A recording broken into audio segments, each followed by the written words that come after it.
ISKCON মন্দিরের নতুন রেস্টুরেন্টের উদ্বোধন হয় জগন্নাথ দেবের স্নানযাত্রার দিন। রেস্টুরেন্টের উদ্বোধন উপলক্ষে গতকালকে রেস্টুরেন্টে একটি বৈষ্ণব সেবার আয়োজন করা হয়। তারই একটা ছোট্ট ভিডিও আমি আপনাদের সাথে শেয়ার করছি। আমাদের স্কুলের সকল টিচারের নিমন্ত্রণ ছিল ওই দিন রেস্টুরেন্টে, তাই আমরা সবাই গিয়েছিলাম। অনেক সুন্দর করে রেস্টুরেন্টটা সাজানো হয়েছে। অনেক ভক্তরা ওই দিন এসেছিলেন রেস্টুরেন্টে বৈষ্ণব সেবার প্রসাদ পাওয়ার জন্য। নতুন রেস্টুরেন্ট হওয়ার জন্য তাই এখানে সবকিছুই ছিল নতুন।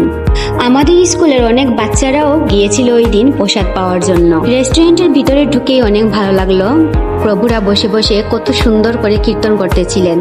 আর এই যে দেখেন, ভক্তদের জন্য অনেক অনেক প্রসাদ রান্না করা হয়েছিল ওই দিন। রান্নাঘরটাও ছিল অনেক বড়।